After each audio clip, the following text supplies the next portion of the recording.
Alright, welcome back to Twilight Princess, everybody. After our fight with Zant, we returned back to the Palace of Twilight. So Ganondorf was just using Zant to help him return to the world of light. I guess now we know the true nature of that barrier over Hyrule Castle.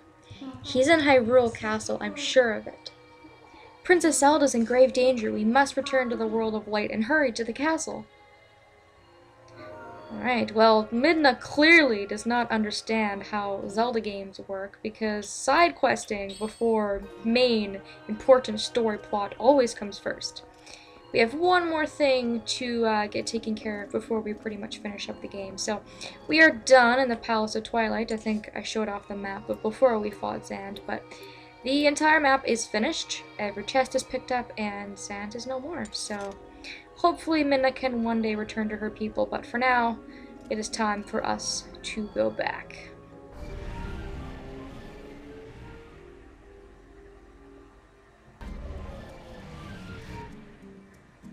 And here we are. Okay. So, last but not least, we are actually in the right place for this. We don't even have to warp far. We are going to warp to the Gerudo Mesa, and we're going to take a trip to the Cave of Ordeals. Of course, I've mentioned the Cave of Ordeals a couple of times. This is an optional dungeon in this game. There's been several different variations of this type of thing in different Zelda games. One example would be the Savage Labyrinth in Wind Waker. It is essentially a bunch of floors with enemies, and you keep going through them, ultimately to survive.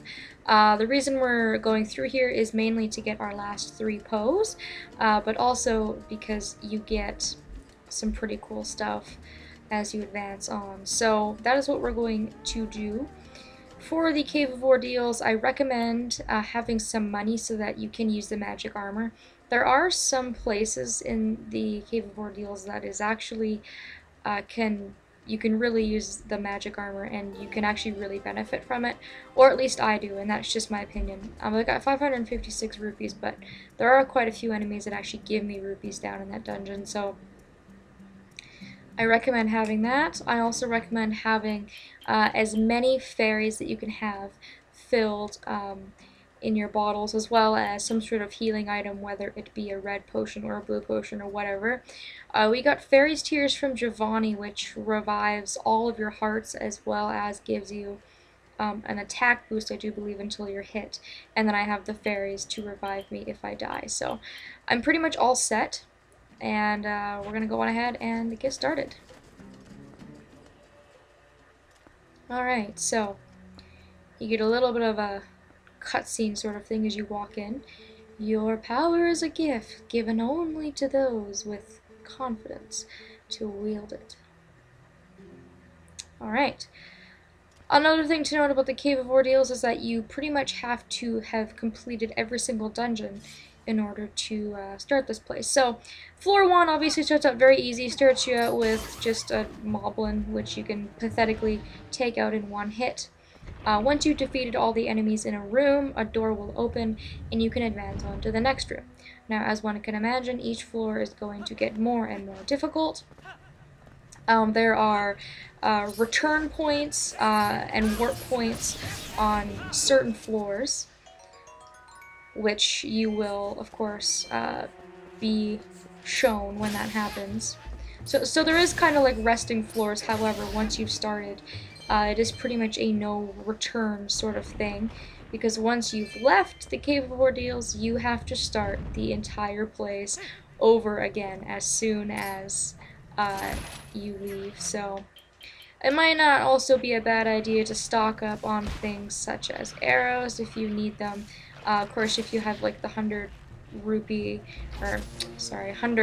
arrow quiver capacity, then that helps quite a bit. And as well as completing the game and having all your hearts is also really quite useful. So for some reason, these enemies always give me a tough time. I don't know why. So let's take care of these guys. Of course, this is pretty easy too for plants.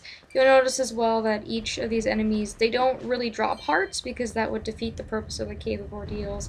However, a lot of them do drop rupees, which is really good news if you're going to be using the magic armor like I had suggested. Of course, if you take hits from really powerful enemies later on, you're not going to be able to use the magic armor a whole hell of a lot, but I still think it is really quite useful, so I just pick up the rupees if I can.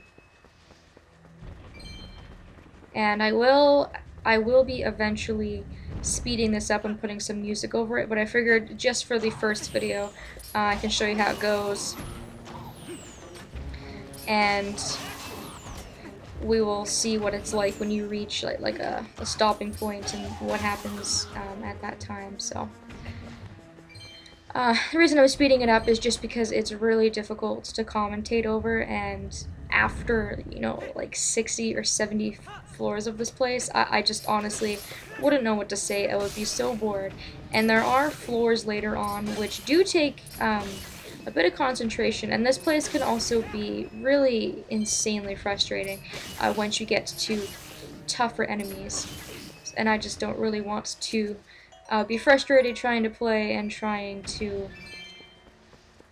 commentate at the same time. All the enemies in this area are generally enemies that you've already seen.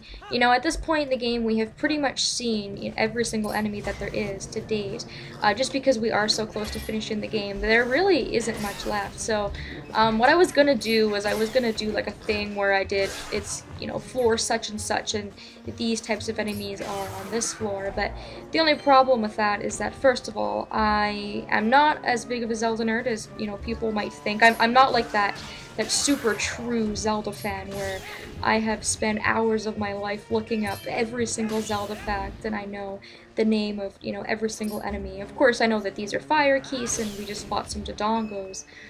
But since I don't know the official Zelda name of every single enemy, and since a lot of people might not know that as well, I decided not to do that. You know, I think everybody can just kind of look at the enemy that I'm fighting, and they'll know what it is and how to defeat it, and what to expect. I might put the number of floors, though, just because, you know, you can get lost pretty easily. Plus, I'm also kind of lazy, and at the time of recording this, I'm going to PAX East in exactly, I think, 3 days. So right now, I just really don't have the time to go through and go into Photoshop and make a bunch of images like that, so. Anyways, this is the type of commentary that I get when I don't have anything to say. I'm basically just rambling on, but I'm trying to keep it relevant. As you can see, these enemies are all still pretty minor. We're not running into the really, really nasty types of enemies yet. These are all enemies we've pretty much seen near the beginning of the game, so. Alright, so we've made it to our first stopping point. When you get to a stopping point, I do believe this is on the 10th floor. If you check the big ball of light, you will be greeted by the Great Fairy. So, yeah, there are actually Great Fairies in this game, even though we haven't really seen them to this date. They do exist, and they are just as sexy, I guess, as, you know, some of the Great Fairies have been in the past, so. Welcome, hero, to the Cave of Ordeals. I am the Great Fairy. Yes, I just explained that. I reign over all fairies of this realm, as their queen. In praise of your efforts thus far, I will release fairies to Orden Spring. From this point on, you will have need of the ancient power that allows one to walk along a cliff without a single foothold. If you want to give up the fight for now and go re-equip yourself, I can return you to the surface. You need merely speak to me.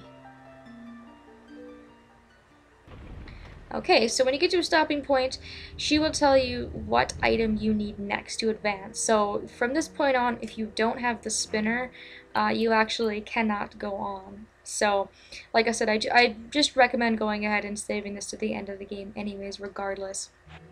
I'm going to leave for now. I'll play back to this point. Of course, I won't make anybody watch all 10 of those floors, and I'll continue on when I do the next video, but we're going to warp out of here, And she'll tell us, of course, that if you do return, you have to face every single floor over again that you've done, you know, which isn't a big deal. We just did 10 of the easiest floors in all of existence, so we're gonna go ahead and we're gonna leave. I understand. I will take you to a spring where the fairies await. Alright, thank you. And the reason that I'm leaving is also so I can show you guys this. Fairies in this game are very, very hard to come across. I don't even think that you can buy fairies in this game. You can't buy them at Mallow Mart, which is pretty much, you know, one of the only bigger stores in this game. So you can't buy fairies. You can only really find fairies when you go into dungeons, and they're kind of waiting the dungeon's entrance. Whereas there's some games where you can go to a great fairy, get healed. She'll allow some fairies to heal you. This game doesn't really have that. So just a word of advice, if you really can't find fairies and you'd really like some, which, you know, again, I recommend having them, then I recommend just doing the first 10 floors, getting it over and done with, coming to the Ordeals Spring. She'll warp you automatically, and this fairy just loves me. And then picking up a bunch of fairies and going back. And as the floors advance, she will also go ahead and she will put fairies in more places. So this is in the Odorna province in the Ordeals Spring. She'll basically put them where all the spirits of light were. So you'll end up with 3 or 4 different springs, but you only really need one. So anyways, that's all of my rambling and, you know, unnecessariness for the first part of the Cave of Ordeals. Next video, like I said, I'm just going to be going back. It looks like Link has bunny ears. That's really cute. I'm going to be going back to the Cave of Ordeals. Probably I'm just going to go ahead and I'm going to speed it up with some music. You know, might throw some images of the cave number, the floor number, and the enemies, you know, if I feel like it or whatever. I'll try to make it fancy and fun to watch. So that's going to be it for me. Hope you guys join me next time for monster slaying madness, and I will see you all then.